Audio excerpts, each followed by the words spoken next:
지금 지하철 3호선은 거의 16년째 이렇게 공약 여야를 불문하고 공약이 됐는데 안 됐잖아요. 더군다나 각각의 집권 여당이 되었을 때도 안 하고 야당이 되었을 때도 안 하고 그랬던 문제인데 지금 왜 연장 사업이 안 되는지에 대한 진단을 제대로 해야 연장되지 않을까 이런 생각이 들고요. 그래서 그거에 대해서 어떻게 생각하느냐를 여쭙고 싶고, 두 번째는 자족을 하려면 주거가 안정돼야 되는데 지금 운정 신도시 내에 주거형 오피스텔의 문제가 심각합니다. 처녀 세대가 파주시를 상대로 소송을 한다 그러고 시행사를 대상으로 고소를 진행 중이고, 또 이제 푸르지오 파크라인도 그렇고 부동산 업계에 알아봤더니 그 주거형 오피스텔이 미분양되고 또 시행사업자의 잘못된 이런 것 때문에 운정 신도시 전체의 부동산이 죽었다. GTX가 들어왔음에도 불구하고 죽은 이유가 그거다라고 진단을 하더라고요. 그래서 지금 주거에서 가장 크게 문제가 되고 있는 주거형 오피스텔 문제에 대해서 어떻게 진단하고 계시는지, 또 그를 처리한 행정에 대해서 어떤 시각을 갖고 계시는지 말씀해 주시면 감사하겠습니다. 네, 지금 P1, P2 조은정 아파트 오피스텔 사태가 매우 심각합니다. 수분양자들과 여러 차례 미팅을 가진 상태에서 행정 인허가 과정에서 절차에 대한 의문점들을 수분양자분들은 많이 갖고 계시고, 이에 대한 교육청이라든지 파주시청의 부서와의 면담도 주관을 해서 지금 내용을 파악하고 있습니다만, 그 과정에서 시행사의 파주시와의 그 관계에서 좀 불투명한 부분들이 좀 있는 것 같아요. 자료가 공개되지 않고 또 납득할 수 없는 그런 부분들이 있어서, 제가 시장에 당선이 되면 모든 자료를 투명하게 공개를 하고 분양자들을 설득해야 되는 부분을 하고, 또 행정적으로 잘못한 부분이 있으면 바로잡고 해서 정말로 그 피해자들이 없어야 됩니다. 그것이 우리 파주 전체를 지금 발전을 저해하고 있는 요인이고, 또 그 건설사가 또 다른 건설 계획을 좀 맡게 되는 이 과정도 많은 시민들은 불안해하고 있거든요. 그래서 그러한 건설사들과의 자리를 마련해서 정말 파주시를 제대로 개발해서 발전시킬 수 있는 방안들을 자리를 마련할 예정입니다. 그렇게 분양자들과는 약속을 했고요. 많은 분양자들은 지금 소송으로 들어가려고 지금 준비하고 계시는데 그 과정이 지난합니다. 그래서 서로 그 과정에서 피해가 없도록 하기 위해서는 중재가 필요하고, 또 탄현면에 있는 개발을 했다가 폐허처럼 흉물처럼 남아있는 그런 건물들, 이런 것들이 다 건설 경기와 관련된 부분인데 시행정이 거기에 관여를 하고 있지 않습니다. 물론 시가 민간의 부분이기 때문에 참여 관여할 수 있는 부분에 한계가 있지만 시가 중재 역할은 해야 된다고 보여지거든요. 그래서 그러한 문제들 적극적으로 나가서 중재하고 방안을 만들어내도록 하겠습니다. 네.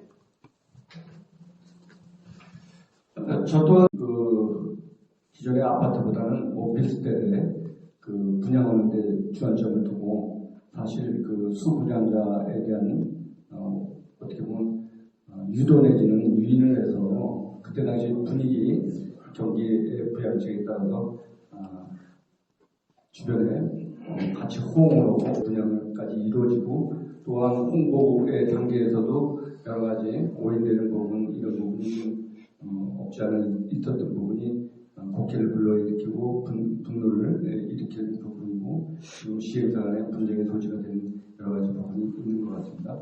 이 부분은 어쨌든 같이 우리 세 후보가 이 부분에 운영 시민들의 많은 불만과 이거에 대한 민원을 제기하고 있기 때문에, 이것은 언제 한번 다시 자리를 해서 직접적인 민원에 대한 부분을 들어주고 또 해결할 수 있는 이런 법안을 만들고 관여를 해줘야겠다 이런 생각을 좀 들고, 그 다음에 지하철 3호선에 대한 부분은 어떻게 보면 현실적으로 그 당시 이제 예비 타당성, 예타에 대한 부분인데 GTX 지하철 3호선하고 같이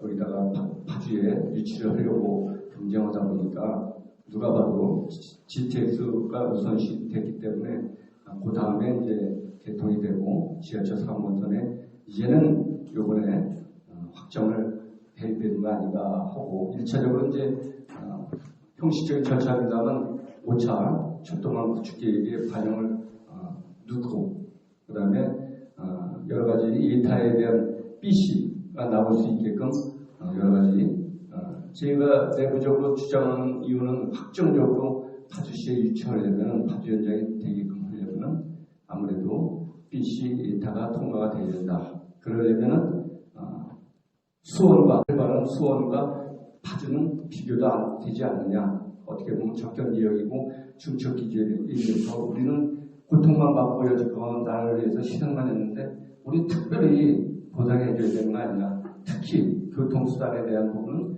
같이 일탈을 적용하면 안 되는 거 아니냐 이런 부분이죠. 그래서 거기에 대한 일탈을 면제를 강력하게 요청하고 혹시나 그 부분이 받아들이지 않으면은 공공기관에 적용하는 BC 적용률을 우리한테도 적용해달라고 요청을 하고 그 다음에 제일 중요한 건 시민들의 요청 또 그 다음에 세 번째는 우리도 사업을 지하철 3호선을 유치하는데 강력한 의지가 있다면은 우리도 재원 마련을 BC 비용을 떨어뜨릴 수 있는 재원 마련을 한번 다른 데로 해보는 것이 타시군 사례에서도 적용한 사례가 있으니까 이런 의지 이것이 또한 중요하다 이렇게 생각합니다. 그에 대한 재원 마련도 나름대로 이 자리에서 말씀드리기 못한 저 나름대로 생각을 하고 있는 부분이 있습니다.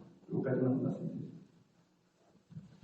네, 저도 간략하게 말씀을 드리면 저는 시의원을 할 때부터 아파트 집단민원을 가장 많이 했던 의원이고요. 이건 관련해서도 이제 그 주민들을 수차례 만나서 이야기들을 많이 들어봤는데 저희가 오늘 말씀드렸던 것처럼 그 행정을 신뢰할 수 있겠냐라는 말씀도 있는데 그 들어보면은 그 행정이 과연 그 과정에서 시민의 편견과 나는 그 의문을 갖지 않을 수 없는 상황이었습니다. 그래서 앞서 말씀하신 것처럼 좀 우선은 행정이 시민의 편이어야 된다. 그를 통해서 신뢰를 회복하는 것이 우선이다라고 좀 말씀을 드리고요.